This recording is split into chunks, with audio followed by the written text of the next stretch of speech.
Well, if you were wondering why you saw a countdown clock twice, it's because I had to reset the quality of the video. Good evening, everyone. My name is Laney Shaughnessy, and welcome to Spindle TV.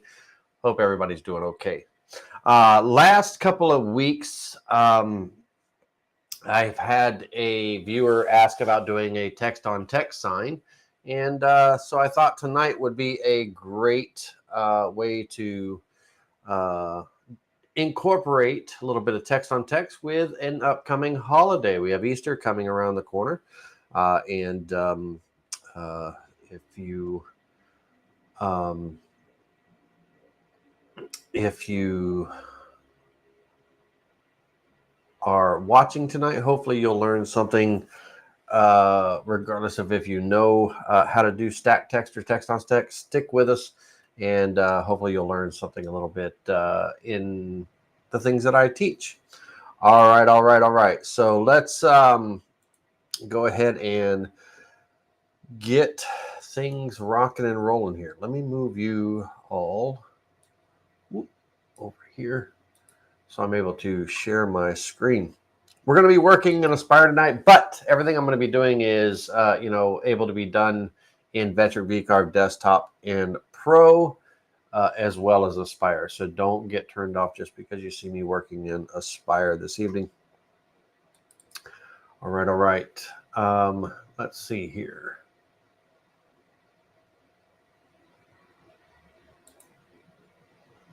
We are going to be, if I sound a little nasally, I don't know if it's allergies or what. I've never been allergic to anything in my life, but man, oh man, am I sneezing today for some reason. Hey, Ronnie Ferrier, how are you doing? And John Thompson, hello. How's everybody going? JR, thanks for popping in.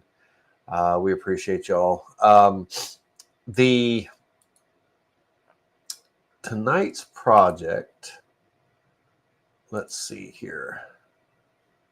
I said we're going to switch over, but let me see if I can get things a rocking and a rolling.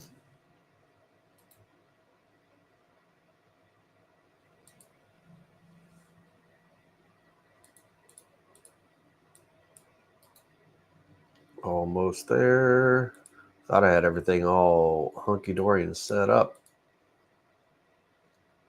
There we go. All right, let's switch over. Let me start sharing my window here, entire screen. We want this screen right there, and throw that in there. And let's see if we can just kind of throw me down here in the corner for right now.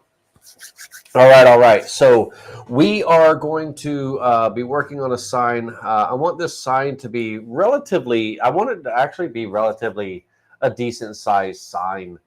So I'm going to actually go, there's two things that I want to do.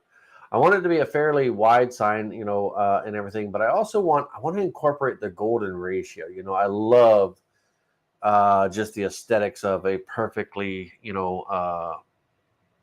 laid out size sign and everything. And the gold ratio is very pleasant to the eyes and everything. So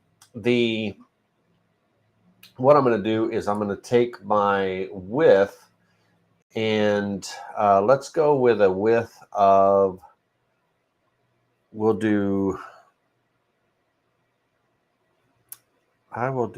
do a 24-inch sign for right now. And then on the height, we're going to take that 24 and divide that by 1.618. And then we'll go ahead and I'm going to round that up to 0.875 just to give me a nice round number so I'm not, so we're going 14.875. Let's go for right now, 3/4 inch thick. I'm going to touch off on the material surface and start in the bottom left corner. So that's going to be the setup for this sign and everything. When will the hats be available, Roger Brown? Thanks for asking. I'm hoping very, very soon. I'm hoping they're a really good seller for me, to be honest with you. The company that excuse my hair, hat head and everything, but John and Vernon, the Vernon company that's going to be making them for me. We got the proofs and everything done, and I honestly, I'm not sure exactly when. I had to do a bulk order, so I had to drop down $3,000 and order a bulk. So hopefully, I'm not sitting on a stack of hats when they all come in. They don't care. They don't care that I'm a little guy. They think I'm a Bob Evans or something like that. But hopefully they'll come in soon, and they're really nice. They're really really nice. I got new shirts coming too. I took my name off the new shirts, so just in case people didn't want to be walking around with my name on their chest and everything. But I got some Spindle TV shirts coming and all kinds of cool stuff. So thanks for asking, Roger. I'll let you all know. Trust me, I'll let you all know because Daddy's got to eat. I can't be starving to death. Lord have mercy. Let's see here. What they say your body's system changes about every 7 years. Is that meant for me, John? What's happening? How's your dog doing? The dog is doing wonderful. You know what's weird about Lainey? Lainey is my dog's name. She won't come lay in the office with me. I got a nice, really nice carpet over to my right over here, and really open floor, and she will not cross the threshold of the office door. She'll come up to the office door. She'll lay outside the office door. I'll say, "Hey, come on in." For some reason, this room possesses something that she doesn't want to be a part of because she won't step foot in here. If she would, I'd show her on camera. All right. So the right out of the gate, when we start talking text on text, okay, stack text is also another term you'll see on the internet for it, and everything's text on text, stack text. And basically you have a layer of text and another layer on top, and that other layer on top could be positioned in different positions. Sometimes it's centered, sometimes it's offset and things, but you can, depending on your layout, you can go text on text on text. You can literally stack up more. And I'm running 1080p, Ronnie, and full storm on the full not storm, full, what is that, full throttle on the upstream. So let everybody else check their display and everything, but that I don't know if it would be me. Now, if it's me, it's only because there's a storm coming outside. But I don't see any indications on the internet or the computer or anything of any slowdowns or anything like that. So we'll see and everything. Give me 1 second. Old Burl Tishner from Digital Woodcarver is texting me.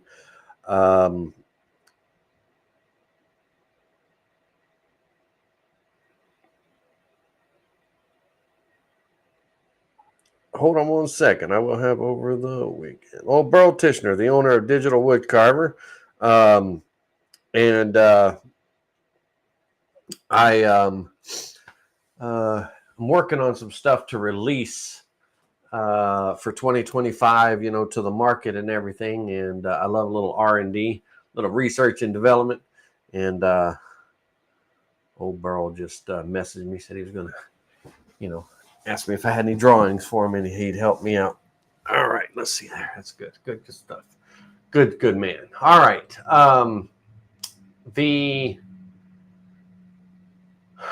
John Thompson, let me know what you mean about the bodies change every 7 years, because my body changes. I'm getting.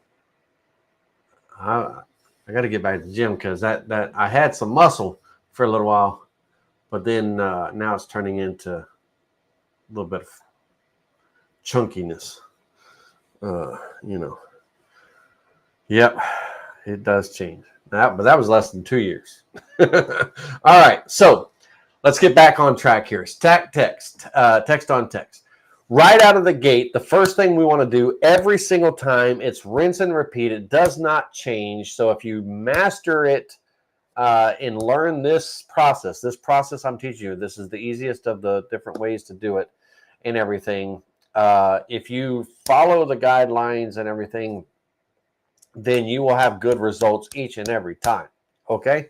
So the first thing we're going to do is create our layers. So let's start off by setting up our layers and everything. Now, normally I've got some things on some layers here, but normally you're just going to, when you start a brand new project, you're going to have layer 1. Let me get rid of this bitmap layer here. Let me delete that out of there. You're going to have layer 1, right? That's going to be your first layer. Now, what we're going to do is I've got some objects and all that I'm going to be bringing into the design that are on the other layers here. So let's just start with creating a brand new layer, and it's going to be called our original. And with the original layer, this is where the entire design is going to be laid out. Okay, so this is our original layer, original design. Let's just call it original design. Okay. Now, from there, we have our what's called our top text. Now, believe it or not, it doesn't have to be text. You know, they call it stack text and everything, but you can stack objects on top of objects too and everything using kind of this similar method and all. But we're going to call it text, so let's call it top text. You can call the layer top text, whatever you want. In this case, I'll just do top text. The next layer is going to be bottom text. Bottom text. And then the next layer is going to be welded text. Now, you can stop right here, okay? You can stop right here if you do not have anything that's outside of the text on text, right? Like if you have someone's last name and then a husband and wife's first name or kids' names or something like that or whatever, and that's all the sign is just that stacked item, those stacked text and all, then you can stop right here. You do not need to make any other layers. But if you have something that's going to get carved outside of the text on text or the stack text, if it's something that's just going to get carved, it could be a 3D model, it could be another, you know, an object, it could be whatever, you know, if it's not literally incorporated into the stack, right? And it's just kind of off on its own. It could be a date, it could be an established whatever, you know, it could be anything. Then I create a layer, and you'll see in all of my tutorials and everything, I call it the lower third. Now, let me get back in there and rename that lower third. Now, technically, the lower third, like in the video here, right? This banner is streaming across the lower third, right? If I put in my email address and everything, if I show any banners down here at the bottom of the screen, that's the lower third of this full screen, right? That's technically, you know, the lower third, right? So what I consider, you know, why I call it the lower third and everything is because it's usually down at the bottom, but heck, it could really be anywhere on the design. As long as it's not part or touching or in the stacked area, right? The stacked objects. If it's outside of the stacked objects, you can call the layer whatever you want to call it. In my videos, in my training, I call it the lower third. Okay, so it's anything that's not the stacked text, you know. And it just happened to be called the lower third from the get-go with me with trainings and everything because everything was always at the bottom. You know, it might have been like an established date for a wedding, or it was, you know, some 3D models or something, but it was always at the bottom, so it was always the lower third, and I just kept that name. But you can name that layer anything you want, and that layer is for everything that's not part of the stack, okay? Everything else, top text, bottom text, welded text, that's all part of the stack that's in the stack, right? All right, cool. Okay, now the first thing we're going to get started with is we're going to create a border, a boundary. So we're going to use the rectangle tool and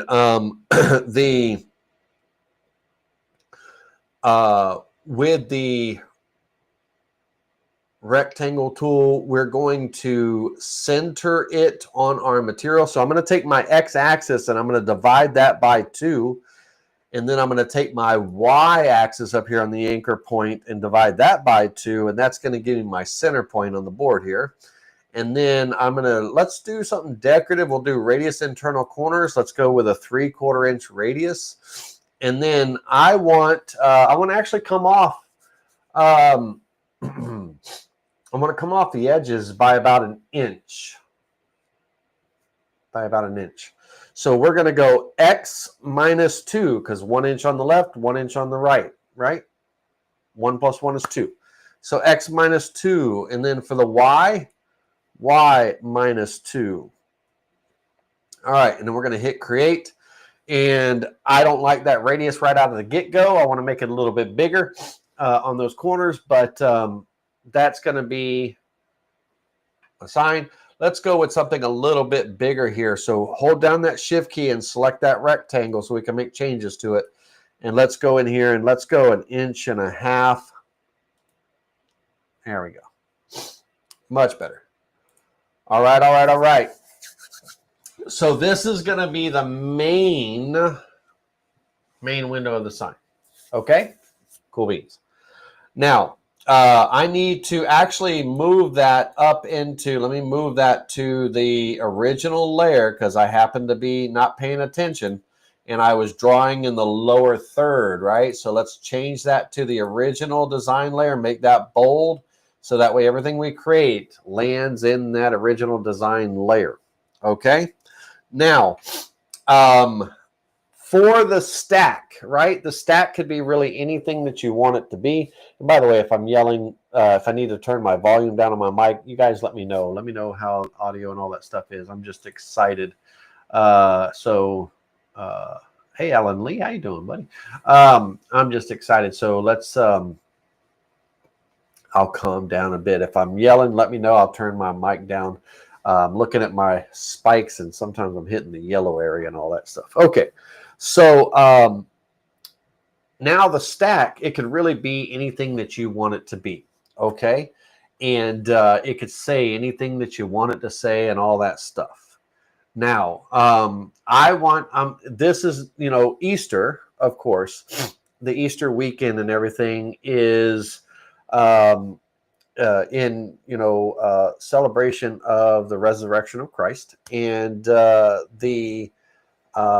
over the years, it's incorporated, it's become kind of, a commercial holiday where there's, Easter egg hunts, and bunny rabbits and candy and chocolate and all that stuff and everything. So we are doing a kind of a little traditional Easter. We'll be making the Easter bunny tonight. Okay.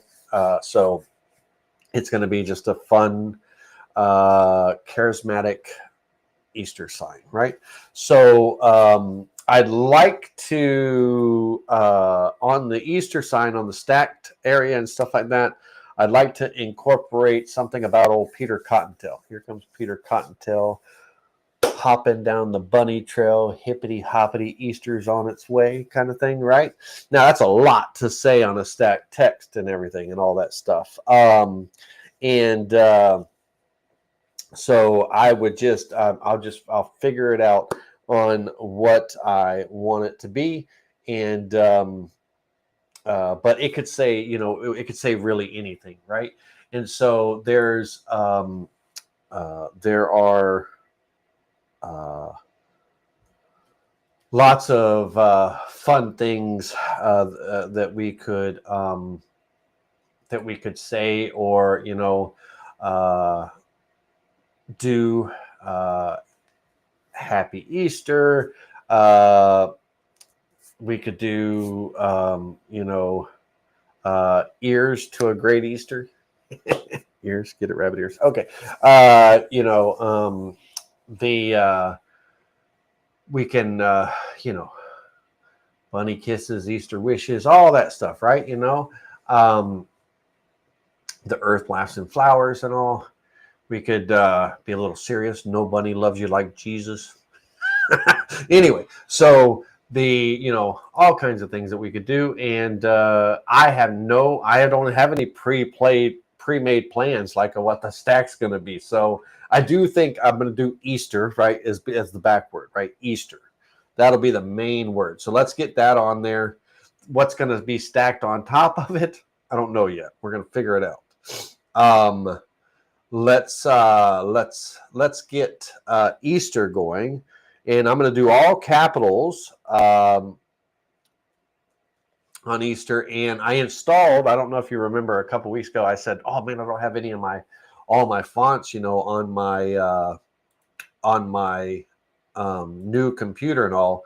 And today I spent time and installed all of my fonts on the computer. And so let's go through and see what we have or what we could use. I want to, for the back letters, I want something that's thick, and bold and just there and stuff. And so when I'm looking at the fonts and everything, I want something that really just stands deep, and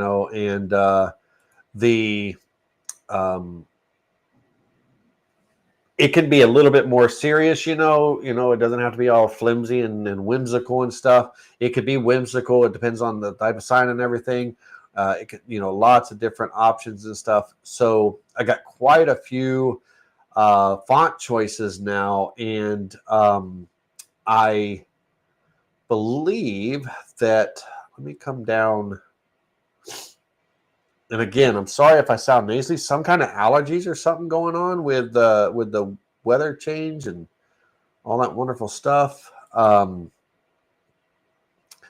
That looks all right. Let's see here. What do I got? Got lots of Lucidia. I've got get past all the Microsoft stuff, N's, O's. I think I'll be happy with, oh, that looks good too. One more. Let me check out one more and then we'll make a decision. I really like that one that I'm on right now. Let's see here. No, that one's going to be too thin. So let's stick with the Perpetua. I believe I'm happy with that. Now, you see what I'm doing here? I'm going through all of these fonts and everything. And, I'm really trying to struggle as to what the fonts look like and all. We have a great, for those of you that are new, we have a great site that helps us with that stuff. And it's called wordmark.it. Wordmark.it. We can use that to help us choose fonts for our creative projects. Now, I have no affiliation with wordmark.it, but it is a great way to see all of your fonts at a glance and be able to kind of just take a run through instead of that ABCD 1, 2, 3, that ABCD 1, 2, 3 that you see when you're looking in the text box here. That's all you get for the sample. Well, with wordmark.it, wordmark.it, it's a place where you can see all of your fonts that are on your computer, and it can really give you that at a glance look. When you're looking at wordmark.it, you can select it, you can open it up, and the font is at the font name is at the bottom. That's what you're going to look for in your list and stuff like that, right? And so this would be, that would be kind of a whimsical type font, and everything and all that wonderful stuff. And the doctrine looks pretty cool. That's got a little bit of a swoop thing going on there with old doctrine. I was talking about this one for those that cannot see. Woo! Little bit of distortion going on in there and everything. Not what we want for this particular sign that we're doing, but fun nonetheless. All right, so what we're going to end up going with is let's go down to the P's, and it was Perpetua. Let me just rush through this. really quickly. And I am going to be happy with that. It's kind of a boxy font. And yeah. Actually, hold on. We had a second runner up here. Can't even. I'm not even going to pretend to pronounce that name. Hatton Schweiler. Hatton Schweiler. I want that square. That's what I want right there. So for this back text.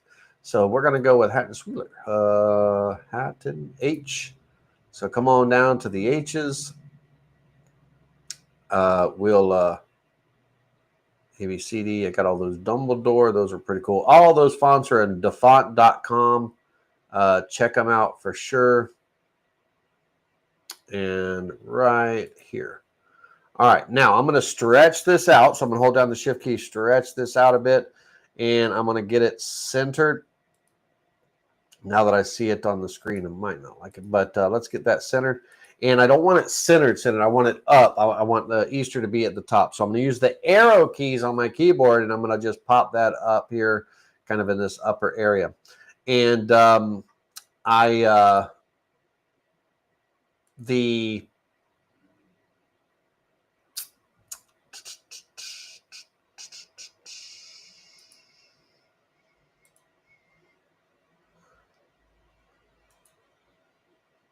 actually going to go with that one. Sorry, ladies and gentlemen. I changed my mind. That font, once I saw it on the screen, like in the design, it wasn't what I wanted. All right, so let's go ahead and make sure we're centered left to right, which we are. Everything is wonderful, and that's going to be my back text. Now, it's not as wide as one would think, and all that stuff, but I want this to be like this because of the simple fact that I want to be able to see the top text some too and all that stuff. Now, what is the top text going to be, right? And Ronnie Ferrier, the question that you have is a very viable text. Now, here's the thing. You say, can you do multiple stacks? Say, let's say, 1/8 inch at the middle, 1/8 inch, bottom quarter, eighth, that kind of thing. You can't change the thickness and everything. Well, you probably could. You probably could do a 1/4 inch bottom and an 1/8 inch top and all of that stuff. But you have to make sure your offsets are correct for that. So yeah, you can change it. Don't listen to me. You can have, it doesn't have to be an eighth. It can be, 1/8 or 1/4. You can have taller back text and front text, but it needs to really look, decent when it's all together. And you need to make sure you have your offset angle. It's very important that the top text flows all the way to the very bottom of the cut. So the offset is going to play a major role with that and everything. So, all right, Easter. All right. Now, for the top text, the top part. Now, the top text is where you can get a little whimsical. You don't want it to be the same font. Give it a little bit of character, right? Give it a little bit something different and all that stuff. Have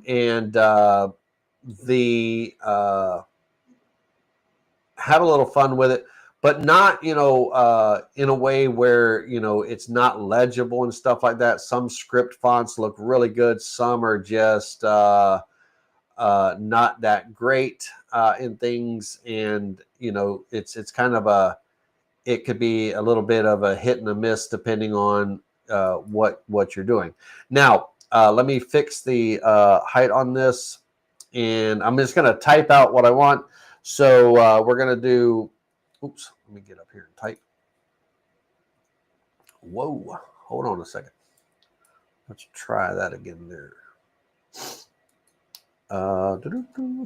Turn my caps locks off. And this is not going to be all capital letters, okay?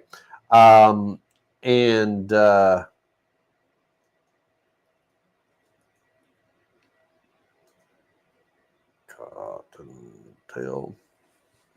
All right. And when the we're going to make this 1 1/4 inches tall. I'm going to stretch it just a little bit. Now, when we're looking at this and everything, there's a lot going on here, right? So it's very important that our font doesn't make it worse for us where really you can't make it out or what it says or anything like that. Some people want their stacked text to be right in the center. Some people, position it differently. I'm actually a big fan where it's off, where it's just halfway overlapping in text, and stuff like that. And again, the font that you choose, depending on what's going on, there's a lot being said right here. Normally it's just a couple of words and all that stuff. But the things that you put in there, just make sure it looks good. Make sure it's a legible font. Make sure it is something that will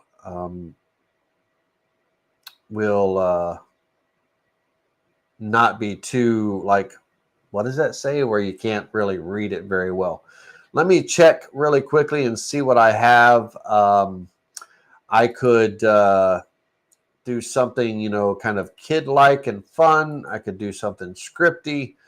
Give me just a quick second I could do something flowery, meaning, kind of real thin and dainty.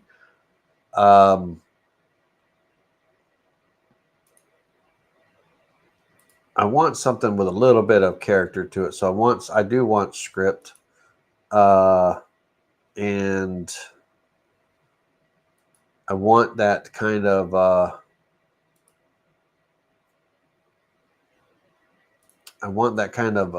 combination. Not too tight. That's a little bit too tight. All right, let's go back up to where was I just 2 seconds ago? It wasn't Harrington. I was just on Grand Adventure and all. We'll go with that. All right, now, okay, here comes Peter Cottontail. All right, so now the and you can, and Ronnie, to go back, and also you could do multiple stacks of text on text again, but it's very important that the angle that, from top to bottom, no matter what, is, we have that nice transition and everything. And it does, now listen, it's a little bit more work to get a third layer in there and a fourth layer, because then you're welding and welding. So there's a lot more involved. It's not just a simple 2-layer stacked text. So that we might do a complete separate class on that, so we don't do any confusion on this one. I don't want to stretch the text too much, because then you really can't make it out. We'll see how this plays out here, and we'll see how this plays out. All right, let's get it centered, align left and right on the material. And I'm having it to where it's just off the edges and everything. And now I want to incorporate, I've got Peter Cottontail's making a presentation right now. So we're going to, let's get old Peter going here and get him sized down. He's going to be main character in this project. And again, now, let's see, I'll probably put him on the left. He might be on the left. Now,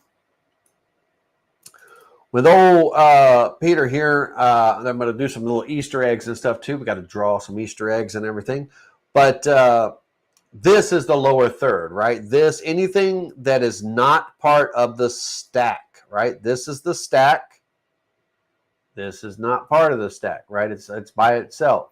So that would be something that ends up on the lower third level, right? That kind of thing. So let's get some eggs going on here.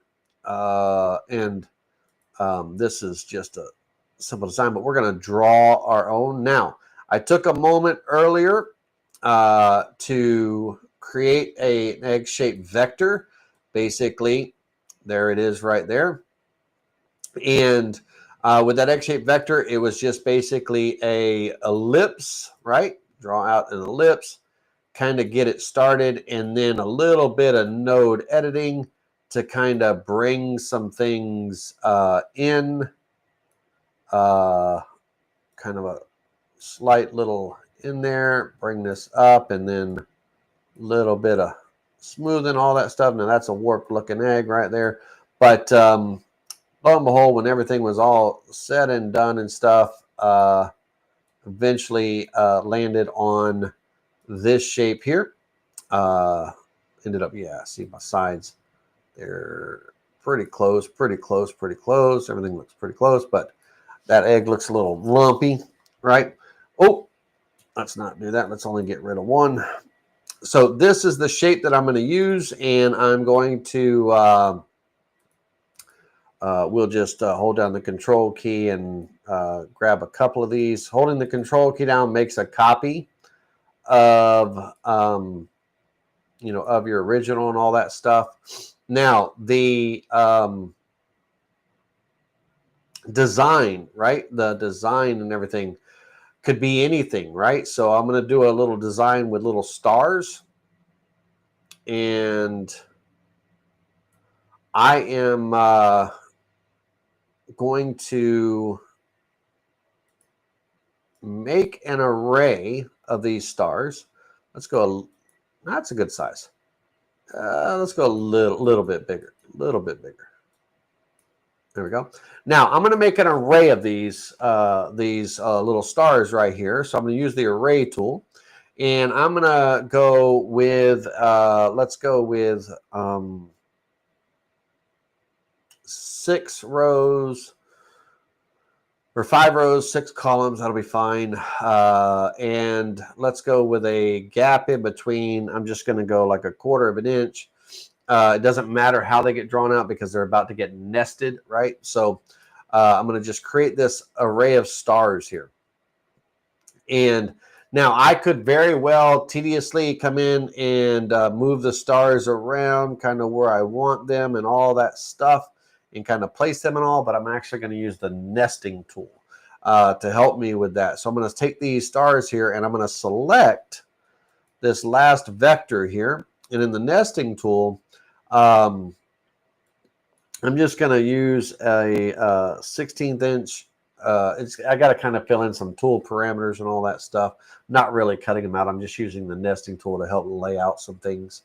The clearance, let's just go with a 32nd, 03125. And I want to stay away from the border by 30. Let's go a 16th. All right. Now on the rotation here, rotate for best fit. I'm going to let it rotate a little bit. Let the stars rotate just a little bit. I'm going to go about 15 degrees. And then I'm going to just let it redraw the stars and everything in there. So I'll remove the original parts. The placement and everything, I want it to be nested inside. I can use a bounds layer. Let's see here. Do I want to do a bounds layer or do I want to do a...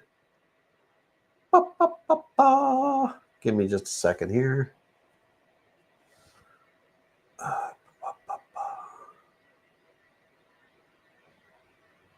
Yeah, I'm going to take this. Give me just a minute. I'm going to take this egg, this old egg here. Let's move that to a new layer. We'll call this our star egg. And then let's go back into that nesting tool. Wow. Let's go here. There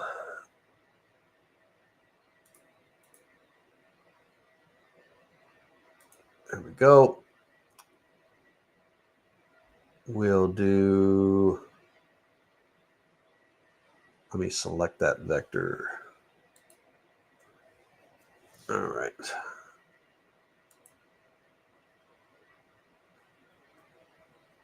Okay. Wonderful. All right. Now,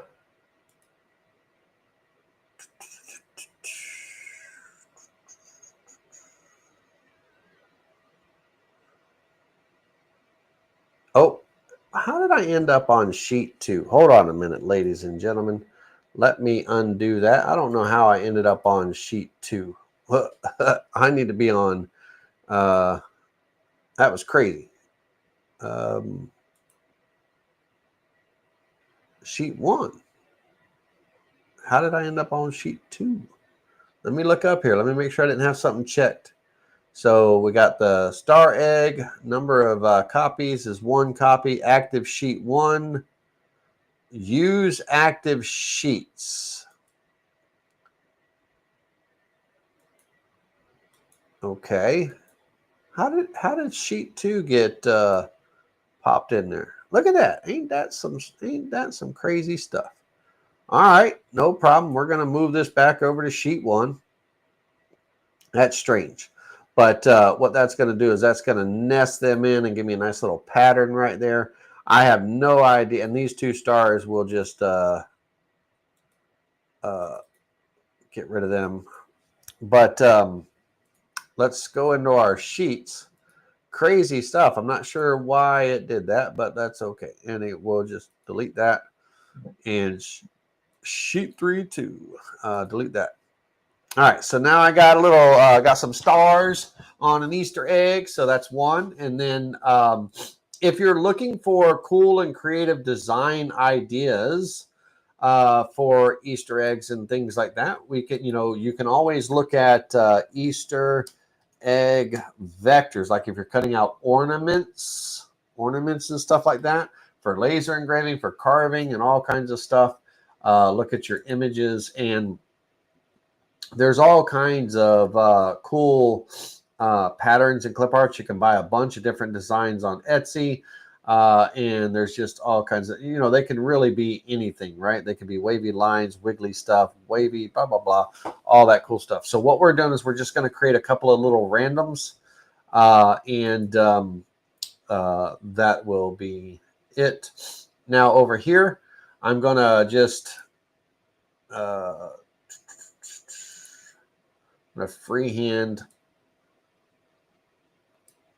a few lines. Now on the lines, I'm going to end up duplicating them to create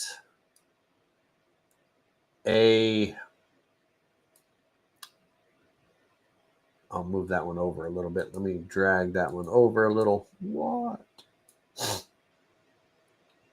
I'm going to end up duplicating them down, right? So I'm going to drag that down just to create, hold down the control key, not the shift key. Let's drag that back up. To make 2 lines, right? A V-carve toolpath cuts between 2 lines, all that wonderful jazz. You can see this kind of pattern happening right here, right? Where the vectors are closed and stuff. So for this, I'm going to pull this up there. And for this one, I'll pull that up to there. Now, the egg itself, I'm going to offset this egg itself inward a small amount. So let's go a 32nd. No, let's go a little bit bigger. Let's go bigger. 06. Offset inward. Wonderful. And then what I'm going to do is the shapes here, I'm going to just use the scissors and trim, get rid of the excess, right? And connect that stripe, right? Make that stripe. So just kind of connect that, get rid of that. And the same thing here. Again, it could be anything, guys. I'm not teaching you how to draw Easter eggs, but you know what I mean. Just kind of have fun with it. Let's get rid of this. Get rid of that. And, don't do that. Get rid of that. Okay. Now, The don't worry, I'm not leaving it with just those 3 ugly stripes like that. We're gonna do a little bit of we're gonna throw in a few little polka dots. Now, on this instance, on the polka dots, I'm going to type in a size, and I'm just going to randomly, let's go with an 1/8 inch, click a few places.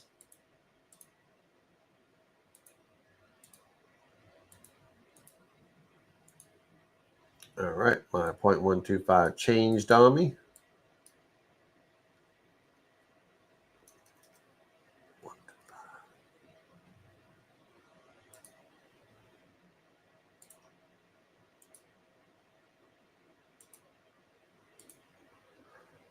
And then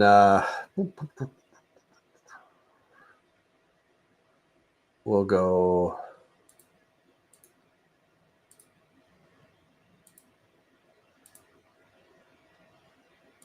I'm not like a master decorator, as you can tell. Right. All right, let's go in and delete that.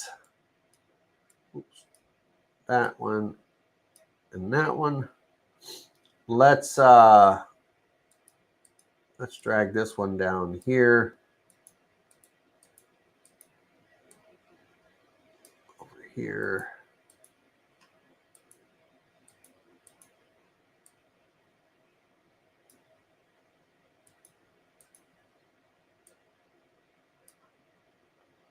Now, let me space this one out right about there. You can use your arrow keys, move around, but now I want one big old circle right there. Okay. All right, so that'll be my egg designs. Now on this one here, I would need to take this guy. Let me select all these and group them together. G for group. Select that group and then select this first. Sorry, select this first. Select that group last, and then align that back to the center. And then I want to offset it. I want to offset that outward ever so slightly.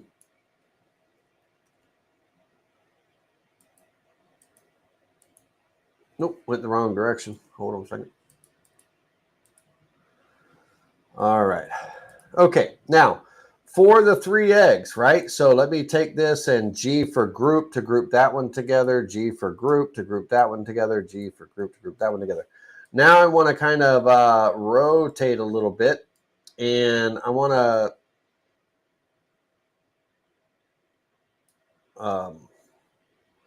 what do I want to do with old Peter here? Peter, G for group.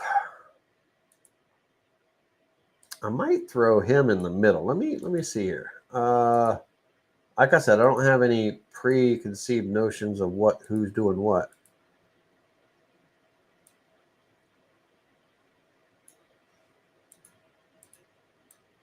Let's move that there.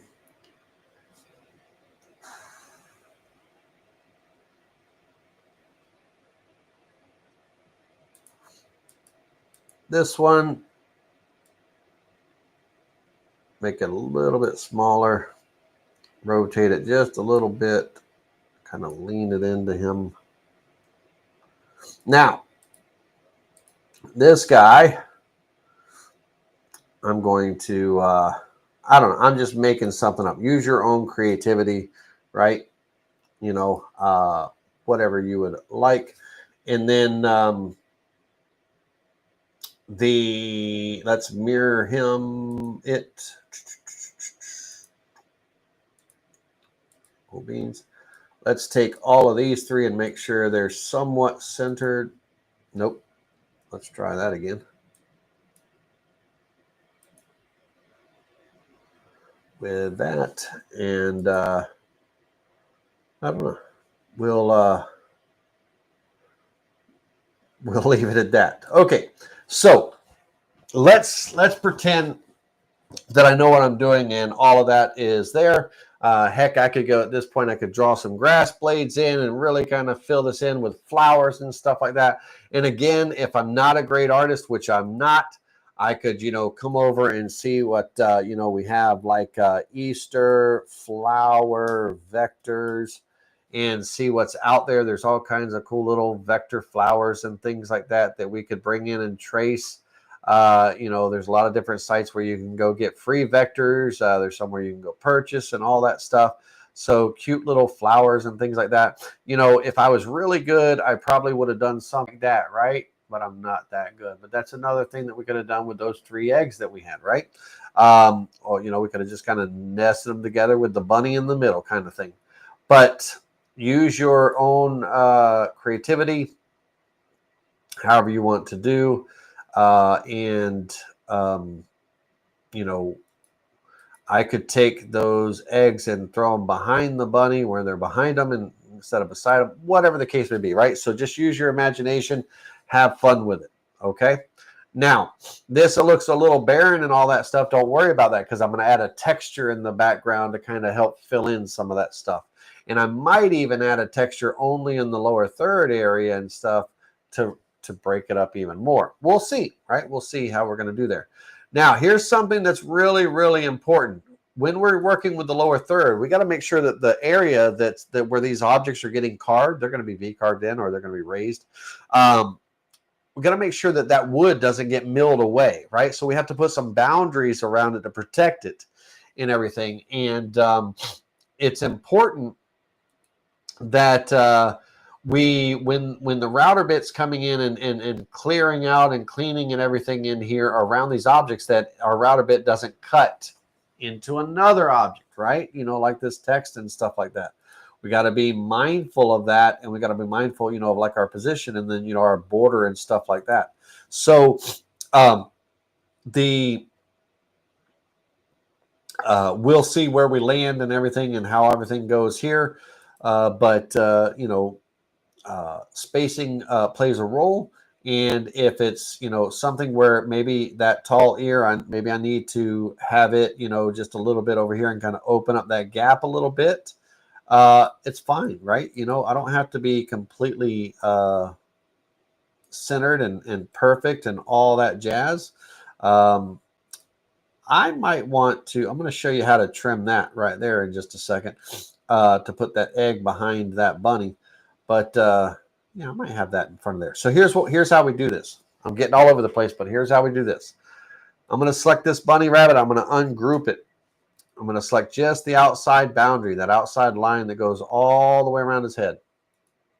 I'm going to come over here and I'm going to offset that boundary outward. And then this one, I'm going to go a little bit decent size, so a 1/16 of an inch, and offset that line out there. Now that line at this point becomes a trimming boundary. Let's cut that down just a little bit. It doesn't need to be a full 16. Let's go a 32nd. All right. This line ends up becoming a trimming boundary because you have to think about, when an object's in front of another object, you can't see it, right? So what I need to do is I need to take this object right here, select the boundary, and then I need to clear everything inside. It's the regular trim tool. It looks like a little barber pole right there. I need to clear everything inside of that boundary, the boundary being that line that we put around the bunny. I need to clear all that away so the software redraws it, right? Now, once that boundary has served its purpose, it's no longer needed at that point, so we can get rid of it. But I might decide, since that actually looks really good, I might decide to take this group. Let's rotate that the other way. Let's size it just a little bit. And let's bump that over about here. And once again, with that selected, we'll select that boundary line again, clear inside the boundary. And then at that point, we can delete that boundary. No longer need it. And now it looks like the 2 eggs are behind the bunny, right? Kind of thing. So when it carves, it'll look that way and all that stuff. Righto, righto. Yeah, it looks much better. Now, as far as the Easter eggs with the stars, they're just there. You know, I just wanted to show you how to nest something inside of something, right? So, but it came out to be a pretty cool design, and it is what it is. But now that's how we make the objects look like they're behind that. I'm actually going to bring all of this up just a tad bit more.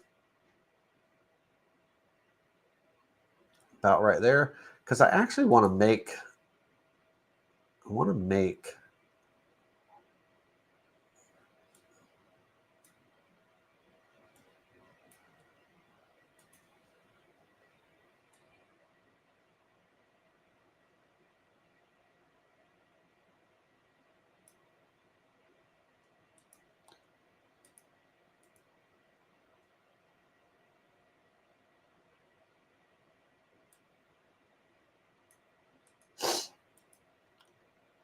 bit bigger. Okay. All right. So now let's once again make sure that he's completely centered. Yep. All right. So now that we have this, again, like I said, I'm going to probably do a little texturing in the background and stuff like that. All kinds of fun things that you can do, right? Don't forget to save. Yes, let's hit the save button right now while we're here. Thank you. Who was that? Darwin. Thank you, Darwin. Save early, save often. So let's pretend that this is our sign, right? So our stack text sign. So now we need to start separating things onto their layers, okay? We need to start separating things on their layers. But before I do, I have to remember now, I need to create some kind of boundary around this. So let's select this, and also this.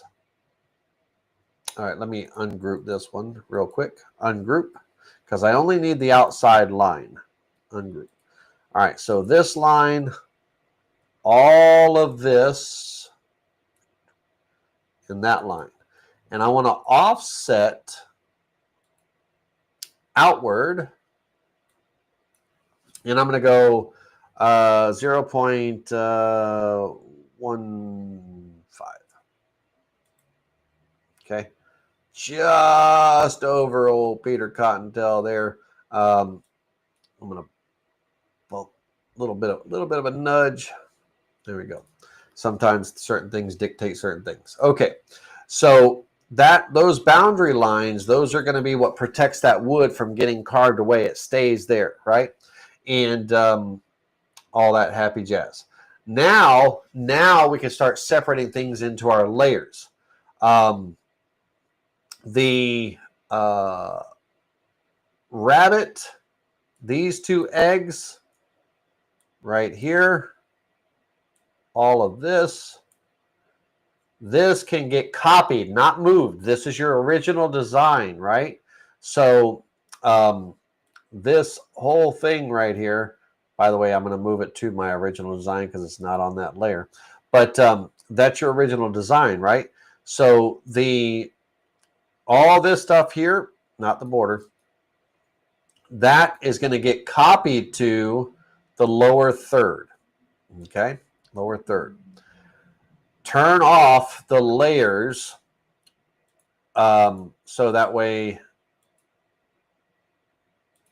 turn off the layers. And let me go in and delete this one that doesn't belong. And then the star egg, I'm done with that. Let me clear that out of there.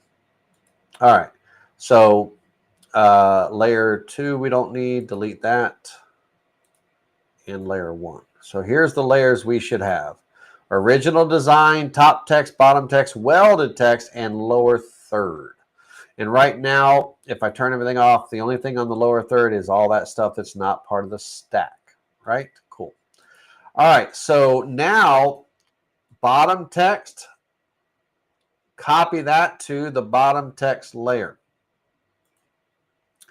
Top text and border, copy that to the top text layer. Bottom text doesn't get a border.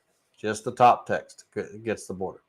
And then the border by itself gets copied to the welded text layer. So here's what we should end up with, no matter what your design is, okay?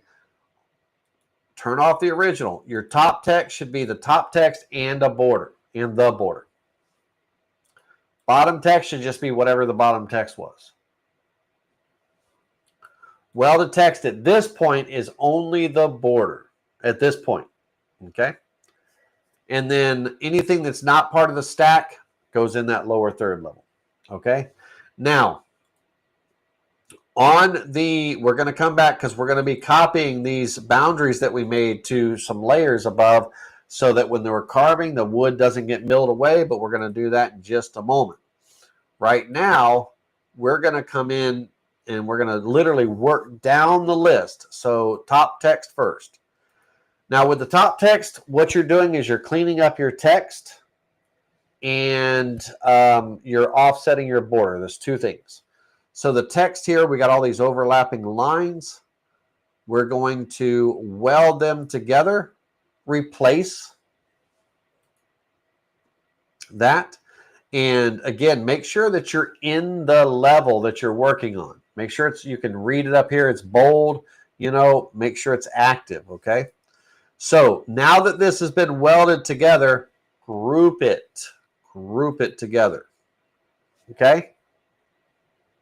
All right, once that's complete, welded, grouped, all the cleanup and stuff, go ahead and make a copy of it and put it on the welded text layer. Copy of that top text goes on the welded text layer after it's cleaned up, okay? Now, the border on the top text layer gets offset inward, and it gets offset inward by how tall our text is going to be. Okay, so for me, I like an 1/8 inch top text and an 1/8 inch bottom text for a total of a 1/4 inch deep cut. I like it. I think it looks good, and that's what I'm going to go with. So now I have to determine what my offset is. My offset is going to be based off of the router bit that I'm using and the size or how deep my cut is going to be. So I'm going to draw this out visually. I'm going to be using a 60-degree V-bit. And I'm going to draw a line at the tip of the bit there. So what I just drew represents the V-bit sitting on the top of my board, right? That line is the top surface of my board. If my cut is going to be 1/8 of an inch, that's what it looks like when my V-bit is 1/8 of an inch down in the surface of my board. And if I measure horizontally from the tip of the bit to that intersection, that offset distance, we got 0.07217. Now, bear with me just a minute.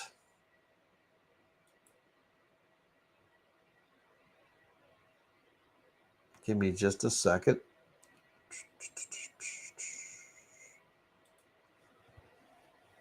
Hang tight for one moment.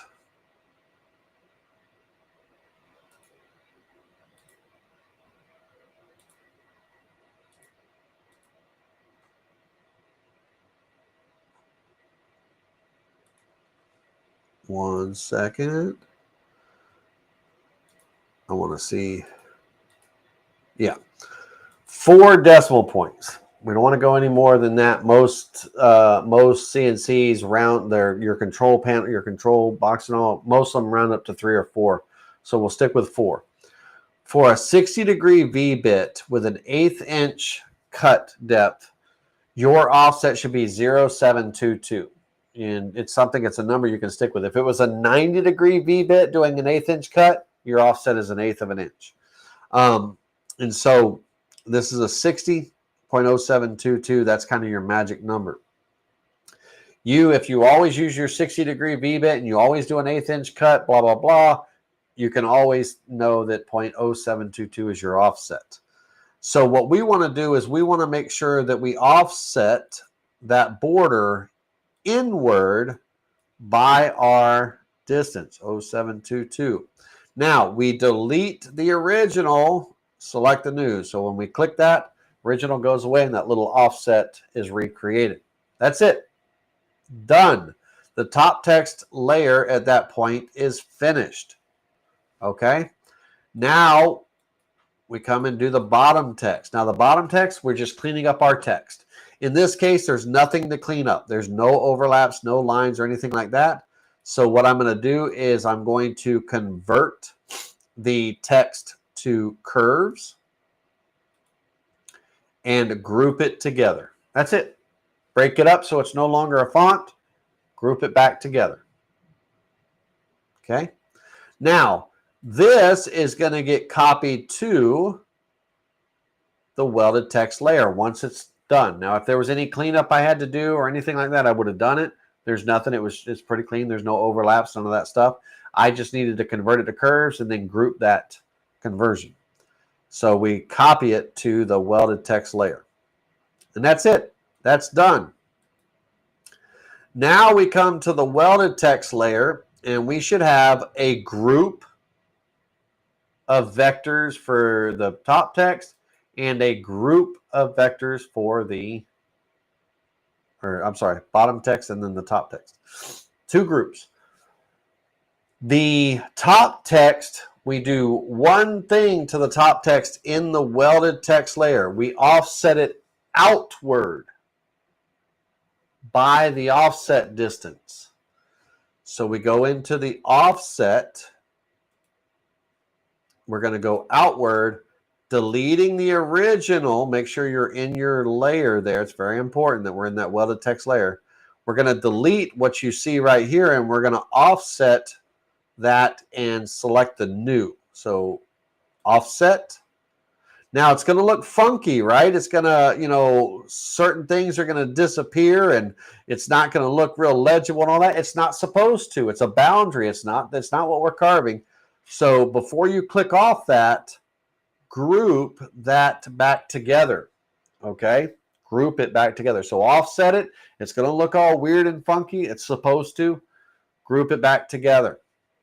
Now, the reason why we do this is when the real top text gets carved, it carves inside that boundary, right? That wood is there and everything. So it's that offset is that angle that's going to happen from my top text down to where this layer is here.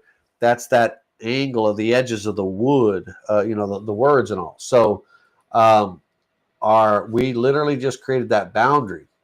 Now, the last thing that we do here on this when it comes to the stack is that's why it's called the welded layer. We take our two groups and we weld them together to make one boundary vector. Okay? It gets rid of all the stuff on the inside and just keeps that outline boundary everywhere, that needs to be. Now, as far as this, you don't necessarily have to group it all together. You can if you want to. At this point, it doesn't matter. Okay? So that completes the stack. So, top text, offset the border inward by your offset number, always. Clean up your top text. In this case, we had to weld all the overlaps, get them together. And then send it to the welded text layer. Rinse and repeat. It's the same thing every single time. Bottom text, clean it up, convert it to curves, group it together, send it to the welded text layer, copy it to the welded text layer. On the welded text layer, take your top text and offset it outward by your offset number, that 0.0722. Group that back together, and then weld those two groups together. That's it. That's it. If I had no bunny rabbit or no Easter eggs, if it was just the stack text, I'm done and I'm ready to create toolpaths. Okay?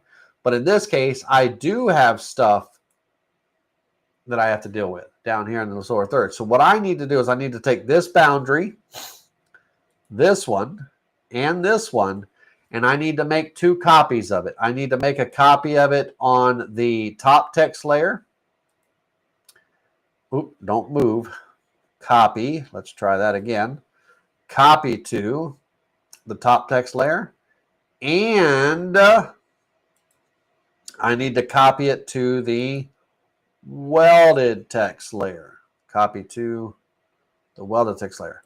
The reason why we copy it to those two layers is because those are the only two layers that get used when we're doing our toolpaths. So we need, when that wood is getting milled away for this, we need that router bit to go around these boundary areas and everything, so that that wood doesn't get milled away here, so that we can carve those bunny rabbits and Easter eggs in it. Okay. All right. So now the with the design done,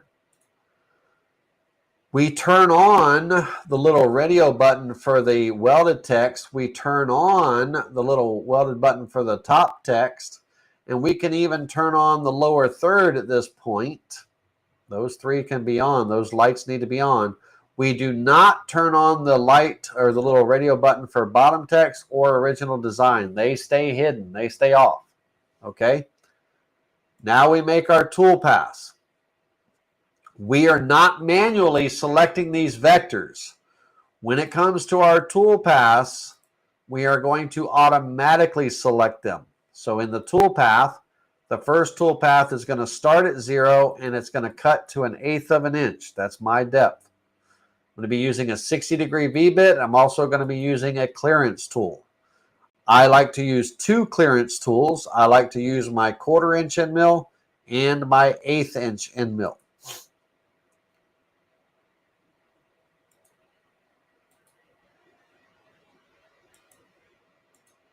Okay, upcut end mills. 60-degree V-bit, 1/4 inch and 1/8 inch end mill. The order doesn't matter. It's going to do the larger first, smaller second kind of thing. All right, 1/8 inch cut depth. I want to raster back and forth like a printer. I don't want to go around and around, because that's where I get tool marks and stuff. When I'm going with the grain, against the grain, with the grain, against the grain, around and everything.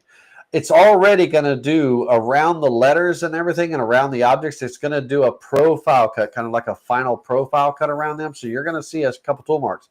But in the big area, I don't want it going, around this Easter egg way out here and around the rabbit way out here, because that's where, if there's any inconsistency in my board or anything like that, that's where I'm going to get tool marks, all those little swirls and stuff, and I have to sand all that out.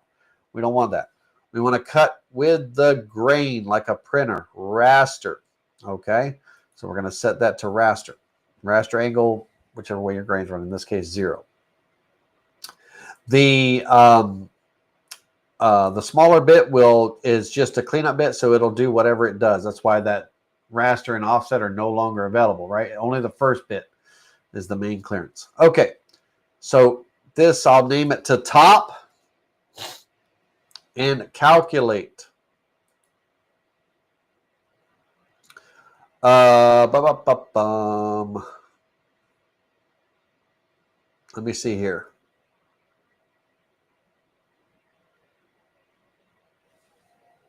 Oh, ignore what you just saw. Ignore what you just saw. I forgot to select the vectors. The rabbit was selected. Let me go in there and let me delete that real quick. Hold on a second. Let's. I got ahead of myself. I hit calculate before I was ready to hit calculate. All right, so everything is in here. We're going to do a raster cut with the grain. Now, the most important part of this is the vector selector down here. We're going to select, and we're going to select all open and closed vectors. Really, it's all closed, right? There should be no open vectors at this point, but we'll include that. Open and closed vectors, and we want to associate them with this toolpath. Associate with the toolpath, everything on the top text layer. Once I check that, you'll notice that all the vectors for the top text layer got selected, right? That inside border, all the top text, and those outside borders of the lower third, right? So we close this. Now you'll see it says automatic down here. Automatic instead of manual. It's automatically selecting those vectors. So we're going to hit calculate. All right, the selected vectors contain overlaps which may lead to unexpected results and all that happy jazz. I could go to the vector validator or continue anyway. Now I should not have any overlaps or intersections at this point. So I want to see, just out of curiosity, what it is.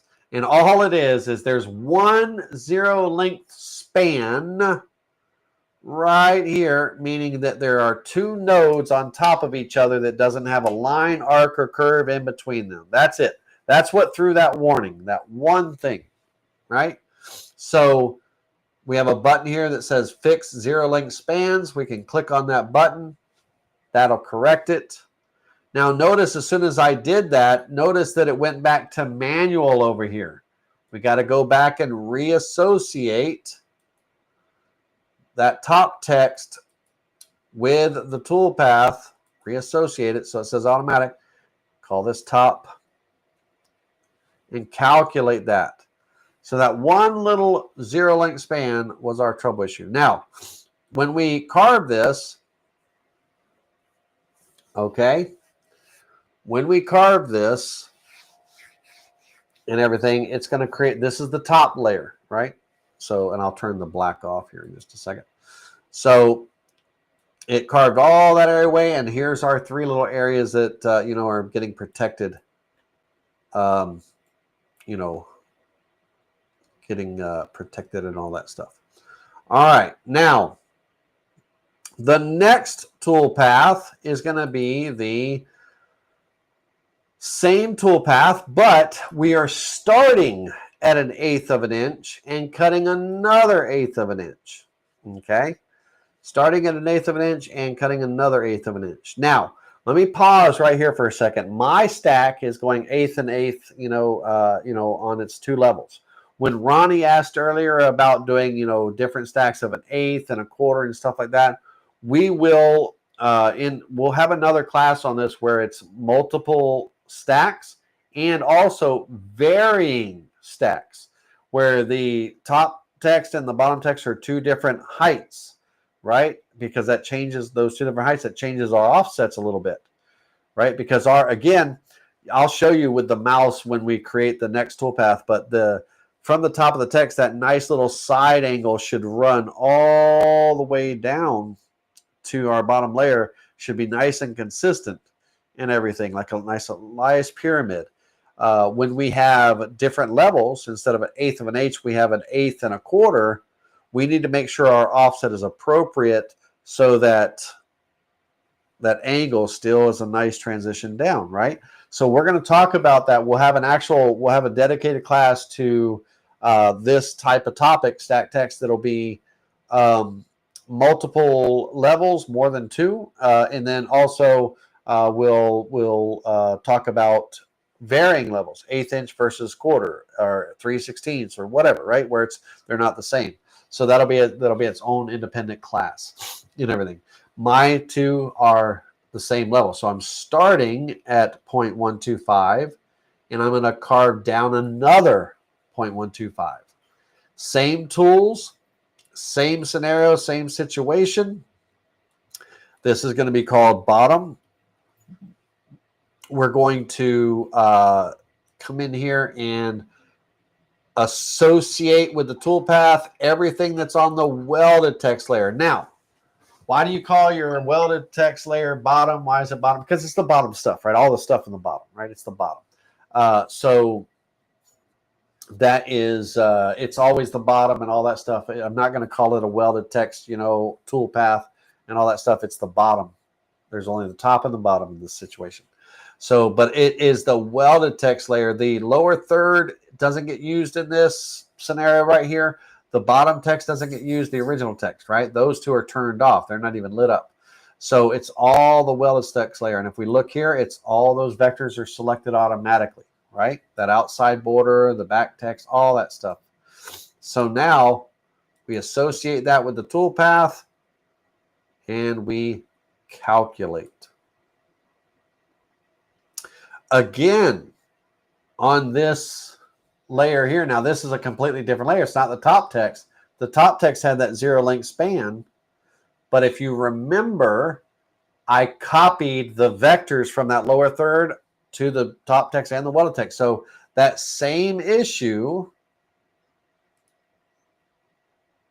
is on the other vector, right? Because remember, there's two. There's one on the top text layer and one on the bottom text layer, the same thing.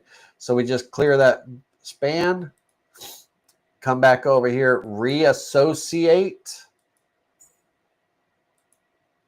and calculate. All right. So now we come in here, and this is the final toolpath for our stack, right? When this toolpath gets cut, hold on a second, Lenny. When this toolpath gets cut, our stack is complete, okay? And so the stack text, as far as the text on text part of the sign, that's finished, okay? And it looks really good. Now, my biggest recommendation on this is that the lower third stuff not be the same height as the top text. Give yourself some levels. It should be the same height as the bottom text, right? 1/8 of an inch. So we need to mill off. We need to mill off 1/8 of an inch of this material here and everything. And so we're going to now come in and we're going to focus just on the lower third stuff. And what we're going to do is this outside boundary, I'm actually going to come in here and turn off these two layers for right now, because I just want to focus on this right now. These three boundaries right here, this, and this, that's going to be our boundaries. We're going to do a pocket cut. And we're going to mill it down to the level of the bottom layer, which is 1/8 of an inch. So with those vectors selected, it's going to be a pocket toolpath. It's going to start at 0 and I'm going to cut down 1/8 of an inch. And I'm going to let the bit go past the, I want to use a 1/4 inch end mill for this. And I'm going to let the, I'm actually going to use an 1/8 inch end mill for this, because I got some tight areas in here and stuff. And I don't mind that it's going to take just a little bit longer. I'm going to just do, I could use both, but I'll just do the 1/8. And I want to let the bit go past the line a little bit, right? To clean up past the line and everything, because remember now, at the top, that's where the level is, but as it starts getting down, it gets wider, right? So I need it to be able to clear up. It's clearing off 1/8 of an inch. So that 1/8 of an inch down, it's offset by 0.0722, right? I need the bit to go past the line, past this boundary to be able to clear it out. And so my boundary offset, I mean, technically is that 0.0722. And so when I calculate, and it needs to be a negative number, by the way, negative when you're going over the line. So when I calculate this toolpath, that's that vector again. Let me fix that. Now officially, they're all done at that point. All right, they're all fixed at that point. Now this one, this is going to be my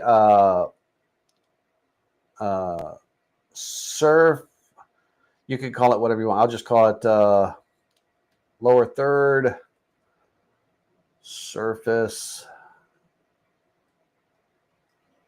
to height, 0.25 in mil. Calculate that, and we're going to have it go down and mill away that material. Okay. Now at this point, right, this is important and everything. You see I've cut into my P a little bit. Might not be that big of a deal or anything right now, but I might say, hey, you know what? I want to just move things up just a little bit more, or move things down or size something. I might want to change that and stuff. But I did cut into that right there, right? If we spin this around, also cut into the border right there, right? So that could be a big no-no in everything for me and stuff as far as, want to make things tight and right. So I might have to make a small adjustment. Let's get the toolpaths created, and then it'll be simple for me to resize some things and just recalculate stuff. So now with that done, okay, with that done, now we select all the vectors, and I actually have to offset this out, that 0.0722. Bear with me just a second. One more offset on this one, this lower third only. Make sure we're in the lower third layer. Make sure it's active. Offset that outward one more time. Not deleting the original this time. We just need that extra line.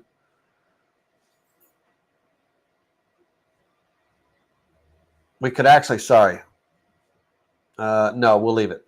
We'll leave it. So I need my egg in that outside line selected. The bunny in that outside line selected. Not my other one. Okay, so the inside, not the all the way inside, but the egg in that far extra offset we did for 0722, that's because we're cutting our V carve. We got to cut down to there. So that V carve, again, it's offset outward. Another 0722. 0722 every eighth of an inch, right? So now this is going to be a V carve toolpath starting at an eighth of an inch, cutting an eighth of an inch, and I don't need the 1/4 inch end mill in this case. I will let the eighth inch do its thing. And this is going to be my lower third V carve. And again, it's the same steps. And if you don't have lower third stuff, anything outside of the stack, you don't have to do any of this. This part that we're doing here. Why can't I spell V carve? All right. Calculate. Now, this is definitely going to cut into my border, so I am going to have to make changes. So ignore I know when we cut this, the P is going to get cut into and all that stuff. Now, the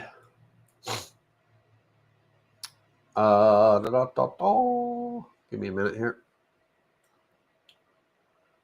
My rabbit.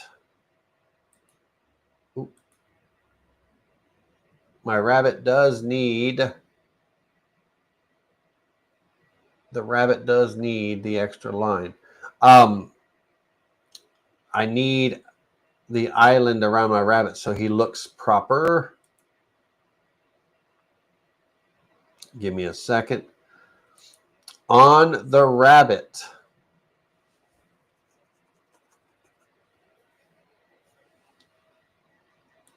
give me 1 second. It carved as a negative on the rabbit. It carved as a negative. So let me turn off these offsets. This is the original 2 eggs and rabbit right here. Those 2 borders are nothing. They're those offsets. But this is my original design. I need the outside of the actual rabbit and the outside of this egg and not the outside of this egg. If we look here, you see how that one carved proper, this one carved negative along with the rabbit. So if I put another line around this guy, he's going to carve negative as well. It'll be like a flip, right? So I need to create a small offset. It's not going to be the size. It's just literally a small 10 thousandths, 20 thousandths. Let's go 0.02. Offset outward. Literally just a little offset outward. And what that's going to do, going back in here, Let me come in and reselect all of this. Come on now. That gets turned off. That gets turned off. And that gets turned off. Calculate. I'll go back to the vector validator in just a minute. But what I should see is my rabbit should carve normal now. There he is. All right, my egg, rabbit carved normal, but the egg, half of it carved as a negative. That's because that extra line we put around, it, this boundary,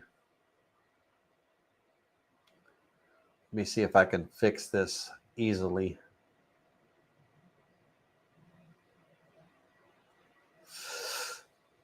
Gosh, let me see if I can fix this easily. So it's carving. Here's how you determine what a V curve is carved. It carves between two lines, skip two line, carves, skips, right? So if I come over here and I look at it up here, it's leaving that, carving this, leaving this little line here, carving this. So I need that little line right there, that I need to go away. But if I do that, then the top part of my egg, I think the top part of my egg is going to carve negative. I think it's going to be a complete total reverse. So let's find out. Let's calculate that again. Reset the preview, preview the visible toolpath. We may be right now. Nope. I dog it. I knew it. Hold on a minute. Let me see here.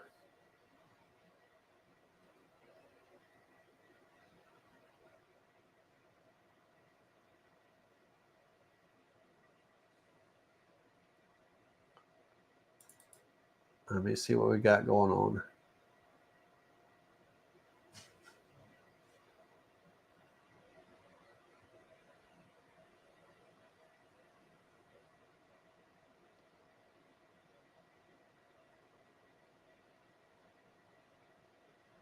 This line,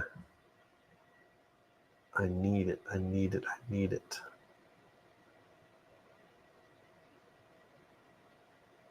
need, come on, don't do me wrong now. All right, let me calculate this again. I lost track of where I was. Let's continue. I'll fix that overlay in a minute. Undo the last. All right, so the rabbit's going to carve normal there. I can tell that by those lines. Nope. Oh, yes, I'm sorry. Hold on. It is going to carve normal, but for some reason my board reset. All the other toolpaths are gone. I confused myself because my whole job just reset. So let's preview the entire cut again. Oh, I thought I was just undoing the preview all the toolpaths. I thought my whole sign was still there. It was still, the reason why it was looking weird is because that 1/8 of an inch was still on there. You know, that pocket isn't away. I didn't realize my whole board had gotten cleared out. I must have hit the reset button. Sorry, guys and girls. Don't let me confuse you now. Don't, just stay with me. It's all good. We're fixing the lower third. I got to resize some things in just a minute anyway. This pocket right there, that's what was screwing me up. Great. Perfect. Okay. Now let's add some color to that, these two toolpaths really quickly. Let's just go black for a minute. Okay. Great. Looks good. Now, here's a problem. Okay. You see this little line right here?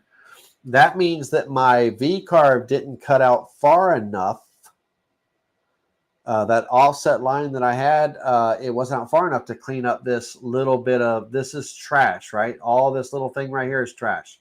So this is where my design ends right there. This little bit has to get milled away. The 1/8 inch bit should have done that, but it didn't because it just didn't go out far enough. So on here, on the cut and everything, there's no offset allowance for me. I actually have to make the vector bigger. Now, because I'm making the vector bigger, so you see where the vector stops right here, I got to come out here so it cleans that up. Because I'm making that one vector all the way around, it's got to go out a little further. I'm definitely going to be cutting into the P even more and the border here. I'm going to have to pull myself up some. So what I have to do is this line, and this line has to go out a little further.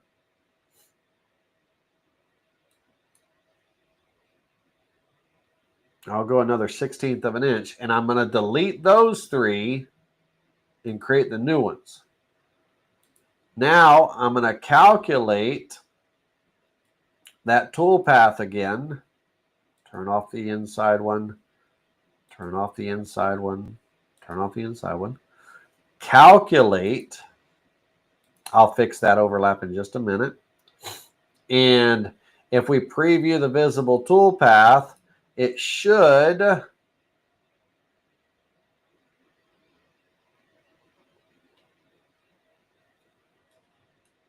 right, let me see here. It's cutting deeper.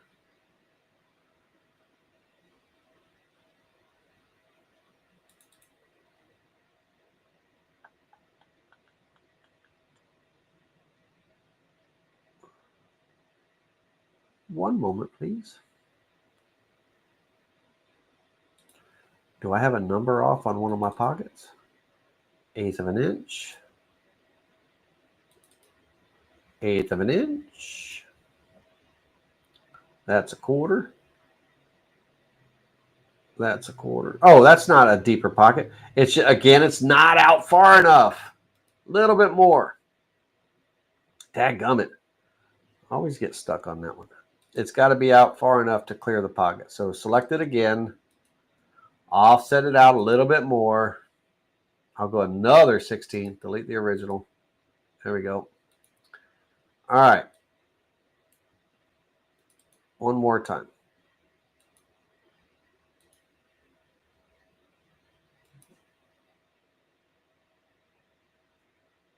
Calculate. Preview the visible toolpath. There we go. See that? There we go. Now, this Easter egg is backwards again. I got to fix that. But there we go. It's all cleaned up. Now, I cut into Peter there, and I cut into my border. That means things have got to change really quickly. Hey, Brooks Martin, how you doing? All right, let's hit save one more time. And let's adjust our sizes, and then I'll fix my boundary once again. Okay, let's turn on everything. Not everything, but this and the welded text to see. You can see how far I'm over into Peter there and how far I'm in the border. Here's what I'm going to do with that. I went in 1 inch on the border, right? So I have a 1 inch here. I'm going to back it off just a little bit. That'll give me some room down here. And then I'm just going to nudge Easter and all back up again. And then all the vectors are still on their same layers and all. So all I have to do is recalculate the toolpath and it'll fix it. But these two right here, I need them to be a little bit bigger. Now, this vector is on the top text layer. This one is on the welded text layer, right?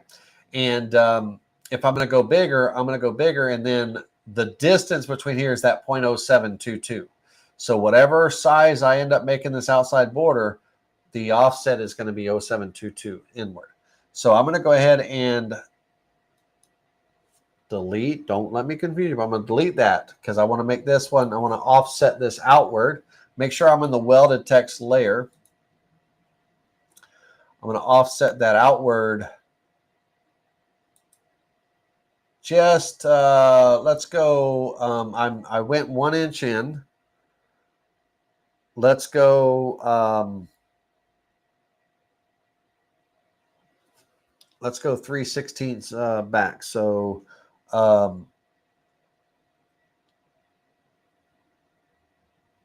offset outward 0.1875. Keep sharp corners. Offset. Okay. Delete the. We can delete the original. There you go. All right. Now that brings me. That clears me right there. Gives me a little bit of room. Let me go the full quarter. Offset. Let's go the full quarter. That'll be a 3/4 inch border all the way around. Okay. Now that is going to get offset inward 0.0722. I don't need sharp corners on the offset inward. Okay. And this gets moved, not copied, moved to the top text layer because that border needs to be on there. Okay, we deleted it a few minutes ago. All right. So now I can take the bunny rabbit.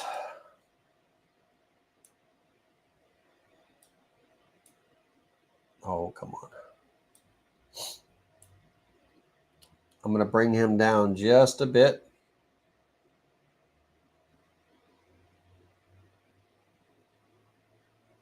As long as I'm not cutting into that, I'll be good.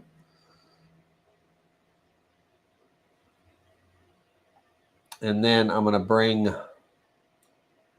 all of this up a little bit. Okay.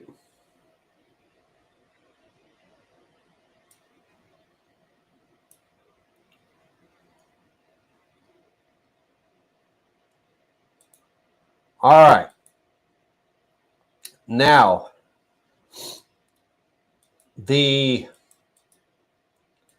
all the vectors are still on their perspective layers and all. I didn't do anything except for move them around.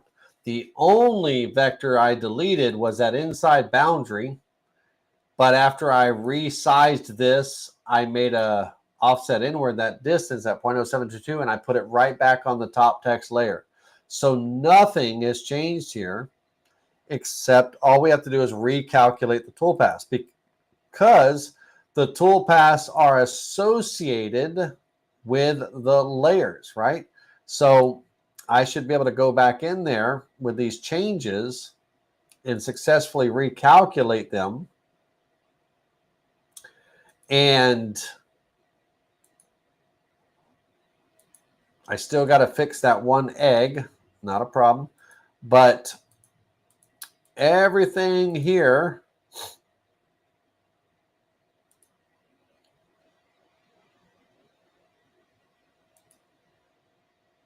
should carve normal. Didn't make any major changes. I just, because that one V carve vector at the variant, that's what lower third, it's always the lower third that always causes trouble. But I had to go out far enough so that when that V bit and end mill were carving that V carve, it cleared up around, all that little excess offset around there.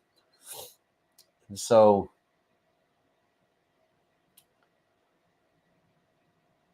there we go. So that's so far, that's exactly right? So nothing wrong there. Now, my lower third, that this egg is going to be wrong, but the rabbit and everything should be right. And it should have nice clean edges all the way around. It does. Wonderful. And we don't want to do a global fill. I'll fill this in with color so you can see in just a minute. But let me fix this really quickly. That egg, once again, I need to simply just, I should be able to open this up. I should be able to turn this off, all the inside ones, like that.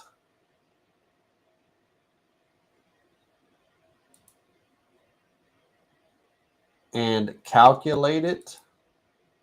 I'll fix that, see what that is. It's something. If I hit undo last, it should just clear that out, and I should be able to preview visible. There we go. All right. So now that I know that, and also I don't need that vector right there either. But now that I know I don't need these vectors right here, I can get them out of there, right? Delete. Why keep it in there if it's just going to be something that's going to confuse me in the, in the future. And also right up here, I don't need this. Let me look here. I don't need that. And I don't need that vector, right? So delete this and delete this, right? So now we'll come back here,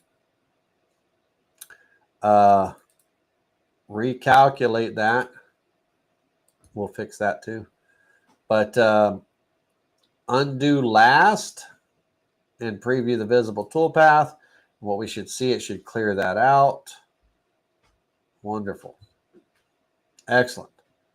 All right, so there's our little stack text on text. Now, I want to do a texture. That'll be our final wrap up. We're going to do a real quick texture across the back. But before I do a texture, I want to add, show you this with some kind of color, right? So we're going to do the toolpath color here. The surface to height, we don't need a color on. The bottom text we'll add, I'm just going to go black for right now. The bottom text clearing, black, right? And I don't think I need anything on the top text. Let me see here.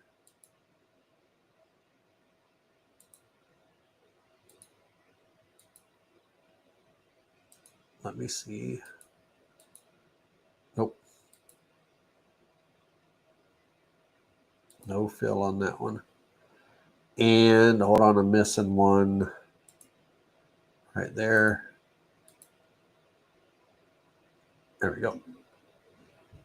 Yeah, something like that. Anyhow, so of course, black is not a very festive color, right? But you get the idea. I just want to kind of show you with the color and all. That would be your stack text sign.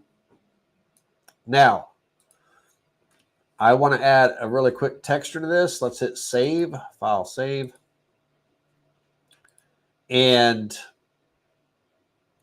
on the texture, all I need to do is select all of the outside stuff for this, inside vector here. And not the pocket areas, that's the stuff that's far out, but the outside of our egg, which is this line here. And that's this line here, that line there. And, technically it's everything on the welded text layer. So I could just go up here real quick and I could go welded text layer, select all layer vectors, right? So that's all the vectors. Yep. And I'm going to, let's do that inside one. No, actually, we'll leave it there. I'm going to do a texture across the whole thing for right now. I could do it just across the bottom area and all that, but let's just do the whole thing. Texture toolpath. Going to start at 1/8 of an inch. That's a lie. I'm going to start at 1/4 of an inch. That's how deep my pocket is. And I'm going to use an 1/8 inch tapered ball nose. I'm going to go max depth of additional 1/8 of an inch. A 1 inch cut line is good. That's fine. 30% overlap is good. Half the router bit. So that's an 1/8 inch bit. I'm going to go 16th, 10-degree angle. Now, I do not want that texture hitting my letters.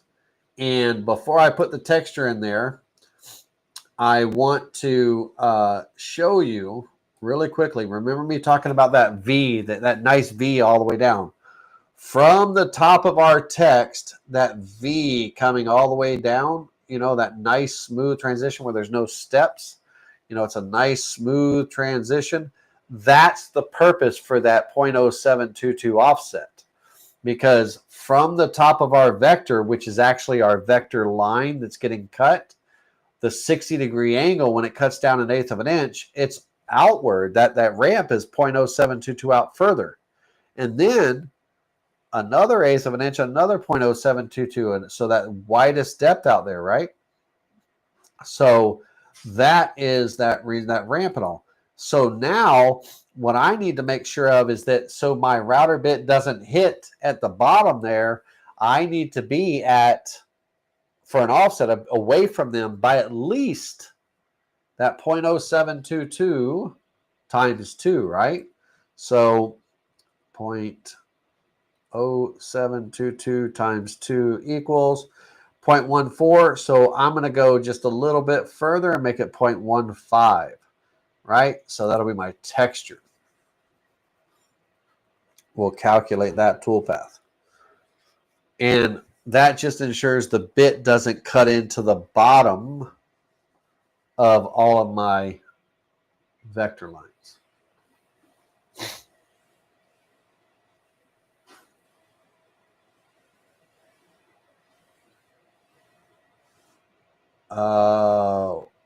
It is centered, but we'll look at it, John Thompson, for sure. Let's go ahead and preview that toolpath. So I could go in a little closer. I don't need to be that far away. That's quite far away on that egg and all that stuff. Let's see how close we are on the text. Right up on the text. So for the eggs, I need to select the actual vector. So let me really quickly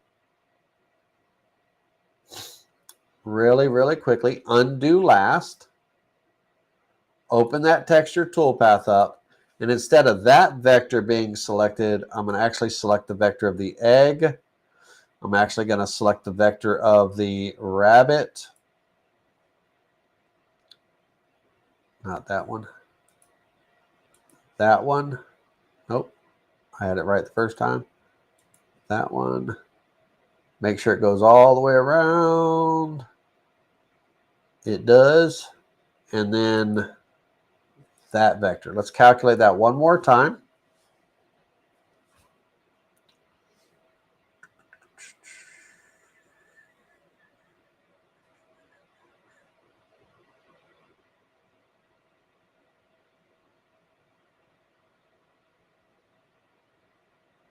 I think that's supposed to be on that vector right there. We'll see.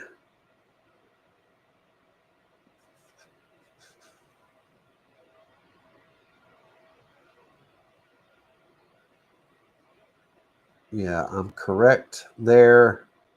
I'm correct there. I'm out too far there. Let me look at that really quickly. It should be...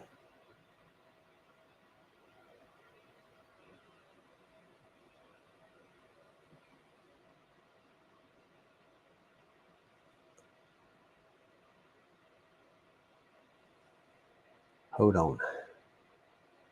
Hold on.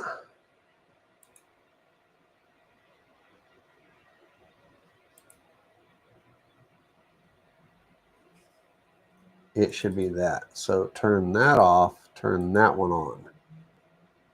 Now, calculate. All right. We're wrapping it up here. Let that calculate and preview the visible toolpaths. Now, John Thompson points out that the Easter, let me see here, the top of Easter looks like it needs to be moved to the right for visual effect to look centered. So bear with me just a moment.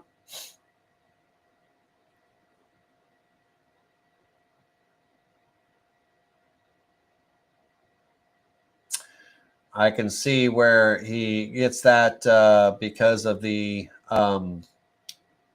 E being closer here to here. The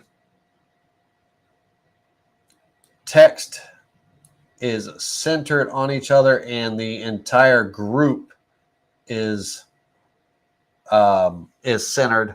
So the distance between here and here is the same as the distance between here and here. So that's why it looks that way. We could absolutely change that in all. It would require re-welding and all that stuff, but yeah. So there's our texture. Let's get that here and everything. And also the R, you know, the leg sweeps out. The bottom of the R is, you know, the distance. So that is what it is as far as it is centered. Everything is centered on there. But what John is talking about, if we were to turn off, we'll just turn on the bottom text for a moment. Let me put it up where it belongs there. What John's referring to is if I center that left to right, which it is centered left to right, John, by the way, it is centered. So I'd have to manually do it. I'd have to uncenter it to do what John was talking about visually. So let me select that. And he's saying just move that over so that the top of the R in the border and the top of the E in the border look even, right? But then it's no longer centered to Here Comes Peter Cottontail and all that. So while I get what you're saying, John, I'm actually going to leave that one alone because I'm going to leave it as is. But I get what you're saying. I get what you're saying, you know, and everything. But you have to think about, you know, the distance. It's centered on the Here Comes Peter Cottontail, and all of this is centered. And it's even centered without the Peter Cottontail. It's centered because the leg, the bottom of the R, kicks out to here. And the distance from the bottom of the leg is the same as that. So, but yeah. All right, so there is our sign with a little bit of texture. Now, I could have limited that texture to, you know, down this lower third area and stuff and kept the top smooth, whatever the case may be. But there is your text-on-text sign with a little bit of love. Now, if does anybody want this design? I mean, it's I don't know, it's random with the two eggs and all that, but if you want this, I'll save the design and everything, and I'll put it in the description of this video if y'all want it. Give me a yes or a no, thumbs up, all that wonderful stuff. And speaking of a thumbs up, don't forget to give a thumbs up, subscribe, turn on notifications, all that wonderful stuff. If you're new here, we'd love to have you. Come back again. All right. Let's hit save one final time. And there you go. Now, of course, there could be so much more, you know, right? You could put flowers and grass and you could really fill in this lower area with all kinds of stuff, all kinds of fun stuff. You could put a little Easter baskets. You could put, you know, little flowers with eggs for the petals, right. So all that wonderful jazz. Now, Ronnie, how long does it take to carve this sign? So without the texture,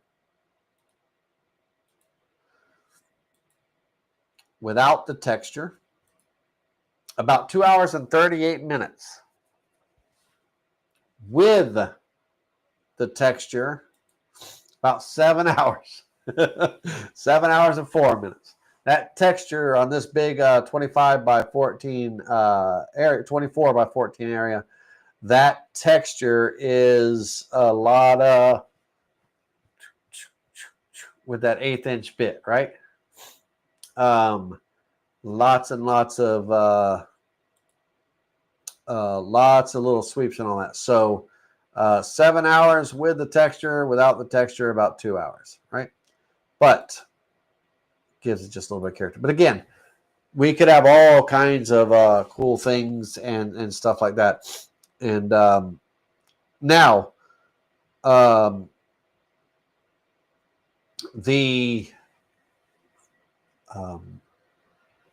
when it comes to vector creation, now there's AI out there. You could create, AI, Easter Bunny in a field of flowers or something like that. You could do all kinds of, stuff with it and everything. I just did something simple.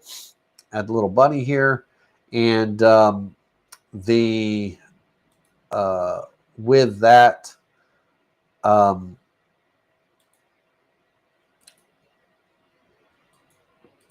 let's see here.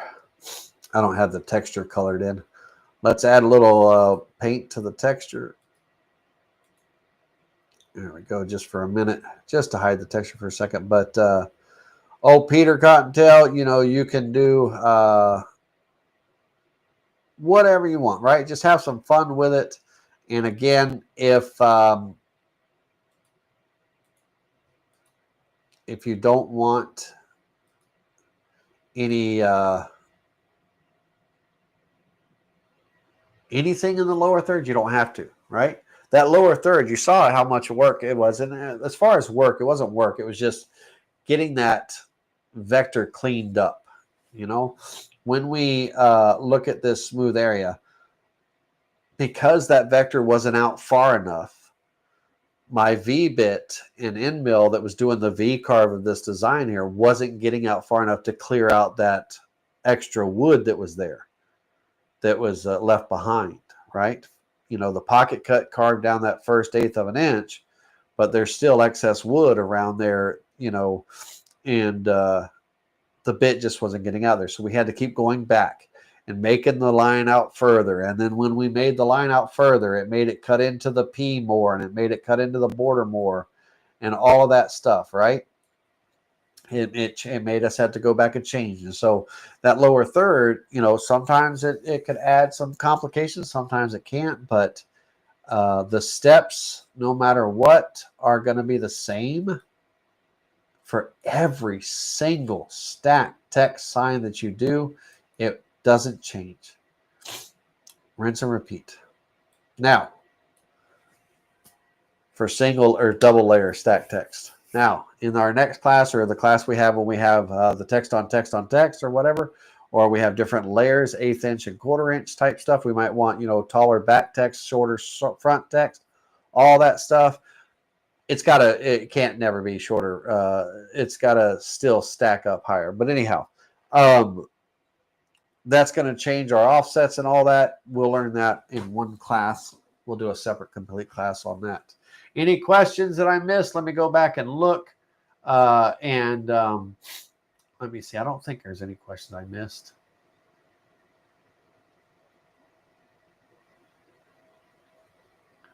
Nope, no questions. All right. The bunny and the eggs would make a cool cookie cutter. Yeah, there you go. For sure. Absolutely. And also, here, let me pull something up real quick. Also,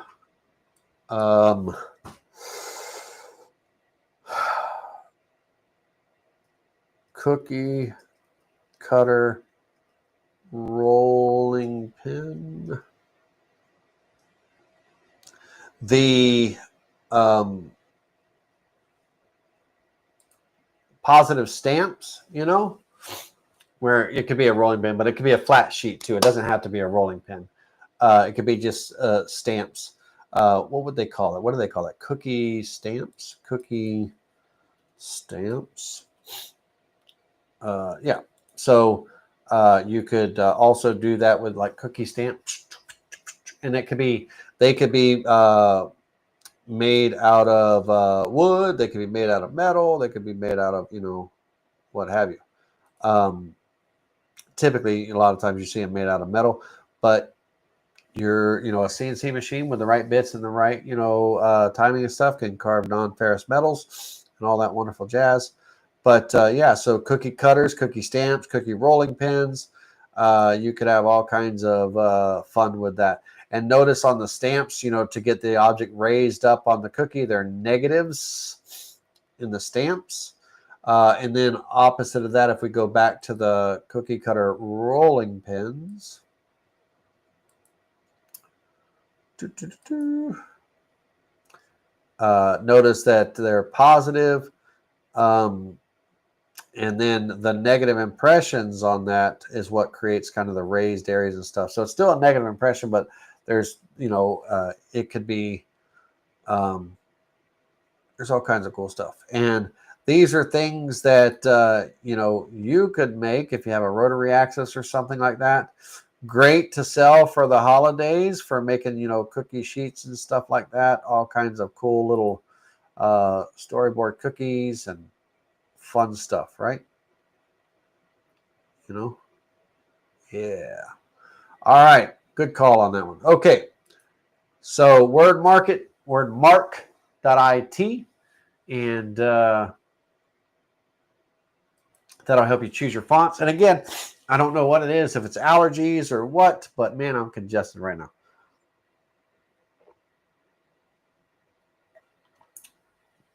Look, my glass is invisible. The liquid in here is green. It's green apple, but because of the green screen, it's invisible. What am I holding? Yeah. So fun stuff. Fun stuff. Anyhow, it's green apple. Good stuff. All right, everybody. Well, listen, let's come out here and let me stop sharing.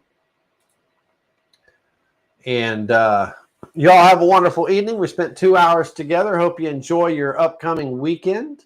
And the if you want the project, yes, save the design, please. Yeah, okay. I will save that. And what I'll do is I'll save the vectors like the Easter Bunny, the eggs, and all that. I'll save them separate and all that. But I'll save the design and all. I'll make it available for download. I'll put a post out when it's in the description for you to download when the file's there. And you know, it can be changed, right? You might not like the design, but it's something to play around with and all that stuff.